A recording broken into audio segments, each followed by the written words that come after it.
Ladies and gentlemen, welcome back to the analysis of YOLENO TV. I hope you're well from wherever you're watching this channel. I'd like to start this session by appreciating you so much for making this channel grow. If you wish to support us, just subscribe to our channel and give this video a like. I've always maintained, and I also said yesterday, that in politics, it is always about interest. Politicians have a particular interest in the way they campaign, and voters also normally have a particular interest that gauge how they vote. For the case of Mount Kenya people, according to the numbers that Chebukati revealed, they voted for William Samoei Ruto and Gachagua. That is according to the numbers that Chebukati revealed at the Bomas of Kenya. Mount Kenya people had great expectations. The expectations they had on this regime is one that you can't even imagine. About 2 weeks ago, Rigathi Gachagua toured Nyandarua County, and during one meeting there, I think it was a burial ceremony, Rigathi Gachagua pleaded with the locals not to be the first people to throw stones at the government, because he told them that they are the ones who assisted him in forming that or this government, the UDA government. Watu wangu wa Nyandarua, watu ya Mlima Kenya, hii serikali ni yetu. Nyinyi ndio mlichagua Rais William Ruto. Kama wengine watatupa mawe, msikuwe ya kwanza. But it is as if people, the locals there, did not heed what Gachagua said.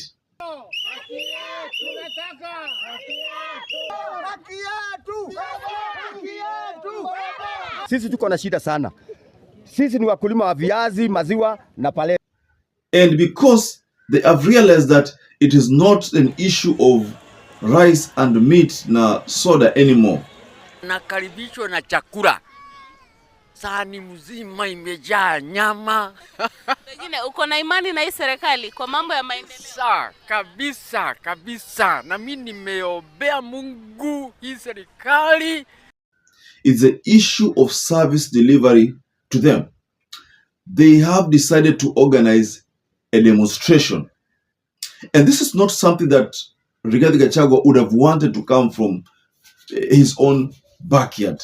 But his own backyards are sending a message to him that it's not about nyama and rice anymore. It is about service delivery to them.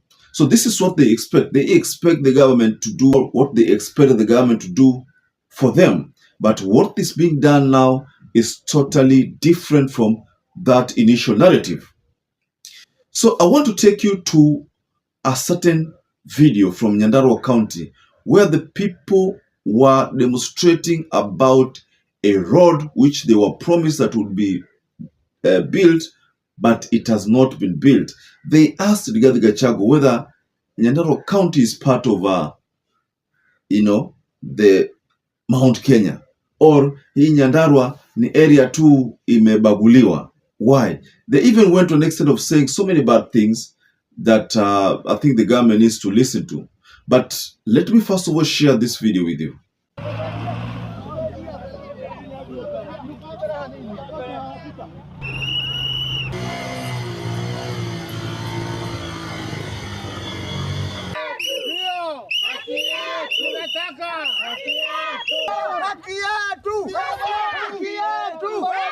Sisi tuko na shida sana.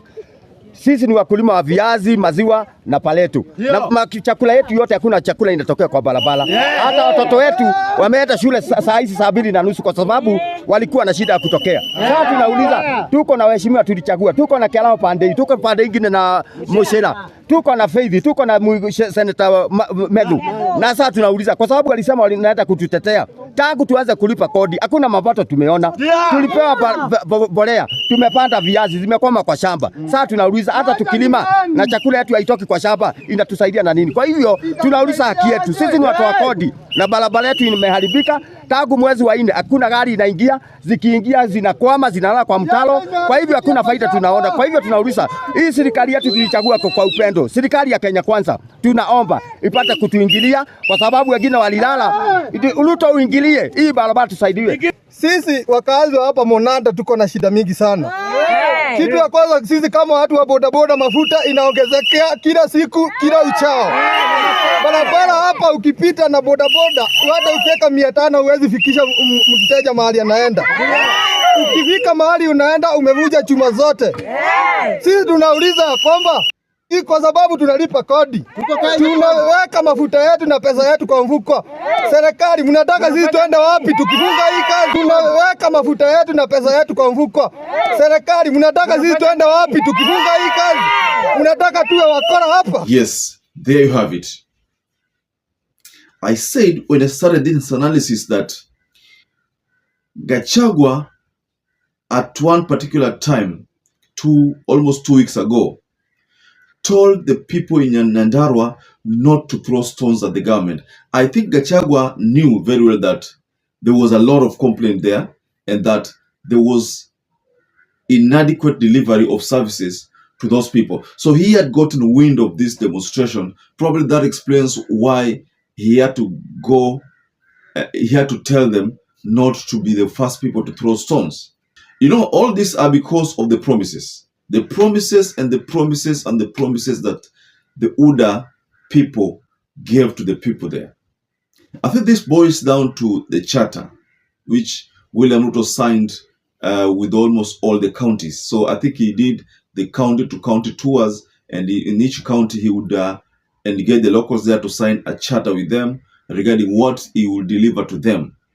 And most of these promises, he said he would do them within the first, I don't know, sometimes 3 months, that's 100 days, or 6 months, less than 1 year. So less than 1 year, all these promises, he told the locals, ni vitu zingekuwa zinafanyika ama zinaendelea kufanyika.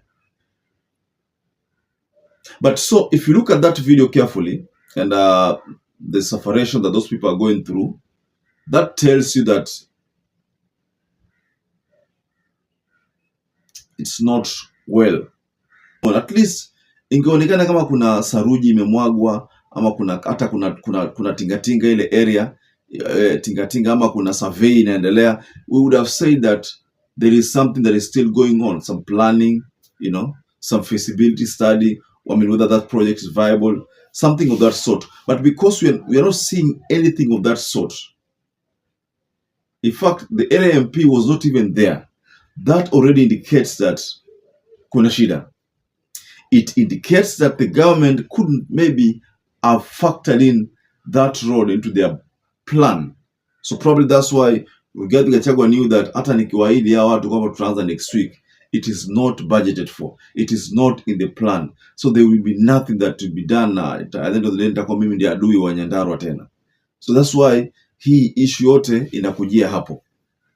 Gachagua could have prophesied this demonstration when he toured Nyandarua County for the burial of the freedom fighter. He could have prophesied this challenge, because then how else did he know that Nyandarua hakuna raha? He must have seen, or he must have met the locals who could have told him the truth that hapa ground imechange.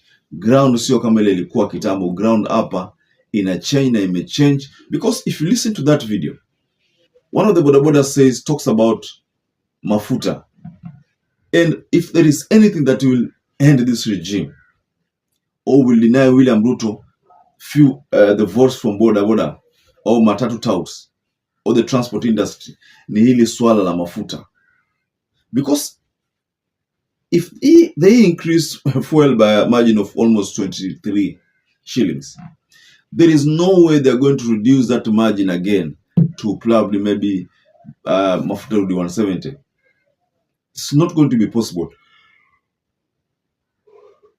Now, if Uhuru left it at 150, 155 there, na hawa wamefikisha 200 na, then if you ask the locals, they will tell you that afadhali Uhuru. So that is what is being said in Mount Kenya. Or honestly speaking, if you've been following the politics of Mount Kenya people ni kama they are missing Uhuru's regime, because they say that back then they could walikuwa wanaweza kumudu zile gharama ambao walikuwa wanapitia, walikuwa wanaweza kuzimudu, lakini saizi sio rahisi kabisa, sio rahisi kuzimudu, na that's why they are saying that afadhali Uhuru. Ladies and gentlemen, I'd like to rest my case there, but I just shown you a video of what is happening in Nyandarua. So that's not fake news. That is exactly what's happening in Nyandarua County. So I think Gachagua, that message is directed at him because he says that he's the kingpin of Mount Kenya, though that has not been confirmed. So because he claims he's the kingpin, it is up to him to make sure that that project is done. So to those people who have not subscribed to this channel, I'd like to encourage you to please just take 1 second and subscribe to this channel, give this video a like, and don't forget to hit the notification. And to those who have supported this channel before by either subscribing, liking, or sharing our videos, I want to tell you here that I'm forever grateful for that support, because without you, this channel cannot grow. So until you catch up again, please stay safe and stay blessed.